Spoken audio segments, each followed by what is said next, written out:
Hey, so the other day I was trying to print a new fan mount that would be allowing me to test some new stuff, and it was going to take 10 hours, so I did it overnight. I woke up in the morning, I got to my printer, and everything looked fine, but when I picked up my fan mount, I saw that the first couple of layers, maybe 5 millimeters, was just missing from my print.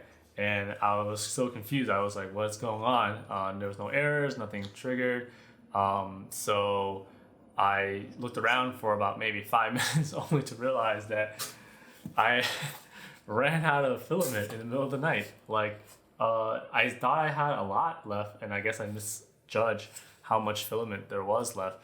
And now I feel like I wasted a whole bunch of time in print, and it's just oh man, it's like man, so much plastic wasted. But so that gave me an idea. Maybe I can try to get like a sensor on my printer in order to detect when it runs out of print. That way, it'll pause the machine, and I can just come back and restart it and replace the filament without having to like just completely waste the print. Because for the last 5 millimeters, the printer just essentially did this whole motion without any plastic, and now there's no way for me to go back and like retroactively continue the print. So in order to prevent this for the future, I'm gonna try to get that filament runout sensor in. But instead of buying one, I saw that a lot of people were can make it themselves because the Marlin software and the main boards support a Microswitch trigger, and that sounds interesting. So I'm gonna go ahead and try that today, and do a little test, and we'll see how it goes. So this here is your basic Microswitch. I got a pack of 20 for $8 off of Amazon, but you could probably get them even cheaper. This is a basic 3-pin Microswitch, and it's very similar to what you would find in the X stop or Z stop of your printer. The one I have here has a roller head, but that's easily removable if it doesn't work for your application. I like to say I'm keeping the roller for my design, but truthfully, I'm just too lazy to remove it. Now the three pins have markers on them that read NC, NO, and C. These stand for normally closed, normally open, and common. The microswitch actually creates a closed circuit with the mainboard at all times, and triggering the lever switches between two different circuits. This is the best diagram I could find to illustrate this. The NC circuit flows when the switch is in the default position, which is unpressed. When the switch is pressed down, the circuit runs through the NO pin. Both circuits come back through the common pin to complete the circuit. For this application, we will only need to wire the two outer pins in the NC circuit. Now before we wire this up, we'll need a way to press the filament across the switch, as well as a method for mounting it on the printer. For that, I decided to design my own solution to fit what I had envisioned. This is my first prototype, and the goal is just to verify that I'm on the right track with the dimensions. If you want to see how I designed the model for this print, I have another video showcasing this exact design, so check it out. To hold the microswitch in place, I'm using two pegs to lock its position in the box and a filament guide on top to activate the switch. That's the basic idea, and I'm glad everything fits perfectly here. I have a piece of filament here to test and see if I have the height of this wall correct to trigger the switch. And it looks like the switch is triggering correctly here. You can hear a satisfying click, and that's what we want. So at least this confirms that this concept will work. I don't like how there's a bit of friction from the walls here. This cheap PLA is quite smooth, so it's not a print breaker. But if I use anything a bit more abrasive, like say this matte fiber here, then there's definitely significant friction and I'm a bit concerned. So I'm gonna have to design a way to make this filament movement a lot more smooth. So here's version 2 of the holder, and it still fits the micro switch here. What I changed is I enlarged the space up here to create a gap for a small piece of PTFE tube to help smoothly guide the filament to the switch. The opening of the tube is a little loose, so I can either glue this down or tighten up the opening to make the fit more snug. I also think that I have too much gap over by the roller and it's not triggering the switch consistently. I'll show you. See here, I'll need to add some more thickness to this upper left wall to decrease the roller's area. That's pretty much the only modifications I'll have left as far as the main compartment goes. I still need a way to mount this on the printer.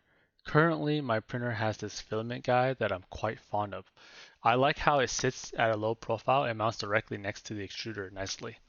I plan to fuse the sensor compartment with this mounting piece and use it as my new filament guide.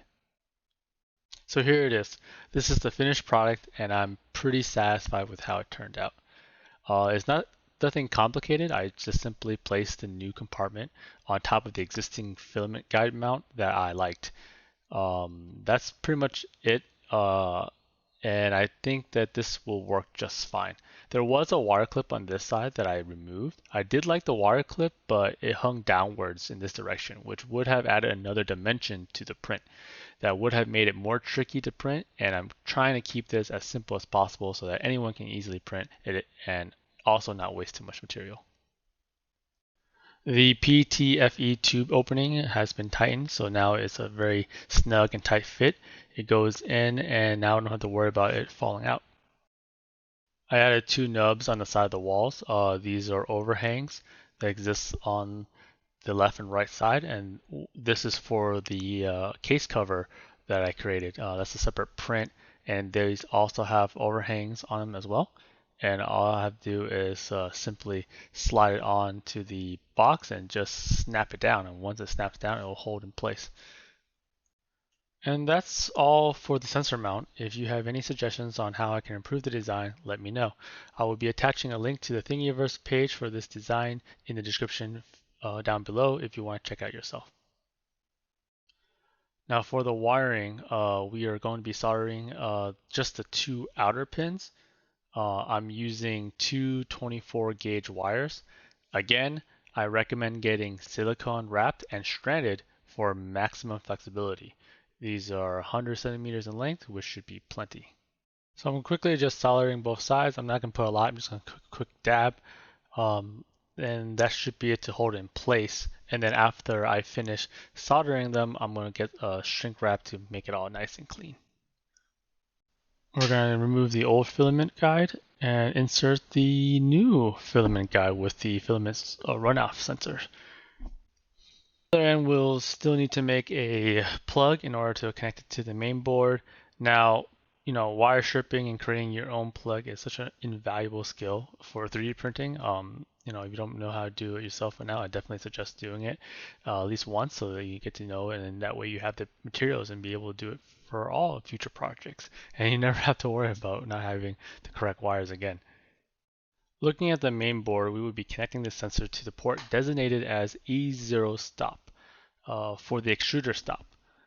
On the pin mapping, this is known as PC15. It doesn't matter which direction to place the wire, so just go ahead and plug it in. For this feature, we can actually use a couple of other different ports on the main board. Whichever port we use is actually dependent on the configuration we have in our firmware. Unfortunately, we cannot avoid modifying the firmware to enable this feature. So if you have not yet familiarized yourself with compiling your own firmware, then definitely take this time to check out some resources so that the next part will make a lot more sense. I will also be posting a video to overview how I did it, as well as provide links to my own GitHub repo, which has the configurations I use for this video so that you can use for your own reference. We began by going into the Marlin directories and then going into the source folder, then pins, then stm32f1, and look for the file pins btt skr mini e3 header file. This file right here contains all the pin layouts that we will be using to map to the software. Now, right here, you can see on line 61 that is defined for the filament runout pin is default to PC15, which is the E0 stop that we talked about before. I think this one makes sense, but if you for some reason wanted to change it to other ones, then the possible ones you can change it to are PC14, which is the probe sensor. If you're going to switch to that, make sure you get rid of the Z-min probe pin that's already set to PC14 first before setting the filament runout pin to PC15. Another one that you can also use is the PT-DET.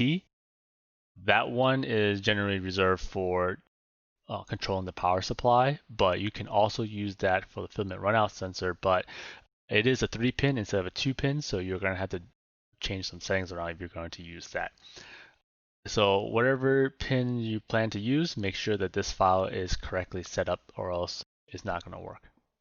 So back to Configuration.h, we are going to look for filament runout sensor to enable it. So we just need to uncomment these lines right here to enable the filament runout sensor. Then look down to line 1150 here to uncomment and enable filament runout distance. This option lets you set a perceived amount of distance that the printer will continue to print a little bit before actually executing this code to stop and do the filament change out.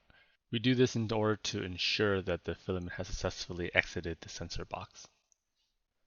Next, we need to enable another feature called the nozzle park. Nozzle park will tell the printer to move to a safe location outside of the print area in order to prevent any accidents. We can also designate the nozzle park point here as well. Next, we hop over to Configuration.h to look for the advanced pause feature. These settings indicate what to do when you have the filament change after the nozzle park. So we make sure this is enabled so that when the issue happens, the filament is easily removable. You don't want to come back to the issue and then have to reheat the nozzle in order to pull out the filament in order to change it. Once we have everything compiled, it's time to check to make sure our settings are properly being picked up by the software. We're going to go into Octoprint, then my terminal in order to send a command called M119. M119 checks to see what the states of the microswitches are. What's important here is that the filament setting is just being displayed. Currently it's open because I don't have any filament in the sensors, but let's see what happens once I put in a filament. In this filament, we're going to go back and put M119 again, and the results show, yes, the filament says triggered. That's great. That means that everything is properly being detected and we have a proper sensor. Alright, it's time to finally test this sensor. I'm going to load it up with some filament that I cut ahead of time. I cut it to a length where it's just enough to stick out the back of the filament sensor. Once it finishes consuming this length of filament, I'll be able to quickly see if the printer actually stops and parks the nozzle. If it does, then we are good to go and we're done here. Alright, we're seeing that it's printing and it's pulling the filament through. Now, word of caution, I did not have time to prepare my bed, so it's a little wonky right now and it's not really perfectly leveled, but it's alright. The whole point of this is to test the filament runout sensor. So here it goes, it's printing. You see the filament is being sucked into the sensor box. Now remember, the setting that we set also makes it so it runs a little bit before, after the trigger activates. So we'll have to wait until it triggers and then wait a couple of seconds until it actually runs the execution. Yep, we're getting some bed adhesion problems, and that's expected because of my terrible bed leveling. But alright, the sensor has triggered and we successfully see the nozzle parking, and it should go into the nozzle filament change, and it does. So this is great. This confirms that everything's working as expected. So that's it. Thanks for watching this video. If you tried out my design, I would definitely want to hear some feedback and definitely learn how to make better designs in the future. If you're on the fence about doing your own upgrades, I would recommend just give it a shot. I am not an expert on this and I'm still trying to figure things out for myself. But these have been some great learning experience which will help advance future projects and other things to come. So come check out some other videos when you get the chance, and until next time, stay dorky.